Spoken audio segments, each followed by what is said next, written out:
Żewġ uffiċjali tal-kumpanija Medavja li kienu ilhom mit-18 ta' Diċembru li għadda arrestati fil-Libja inħelsu.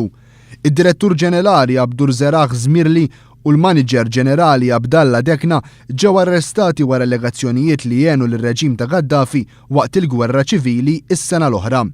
Il-ħamis wara nofsinhar, il-kumpanija Medavja kkonfermat fi stqarrija li wara 16-il ġurnata ż-żewġ uffiċjali tagħha inħelsu.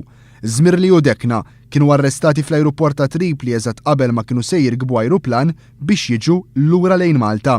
Huma ġew interrogati fil-belt ta' Żawija fil-Majistral tal-Libja. Dawk li arrestom huma grupp speċjali ta' pulizija ta' kontra l-milizzja. Huwa mifhum li l-Gvern Libjan fl-aħħar jiem kien f'taħdidiet ma' dan il-grupp. Abdur Zeraħ Żmirli huwa ċittadin Malti huwa rispettat ħafna fost il-komunità Libjana f'Malta. Il-Medavja qalet li tixtieq tirringrazzja lil dawk kollha li wrew solidarjetà u li jgħenu sabiex Żmirli u Dekna jinħelsu.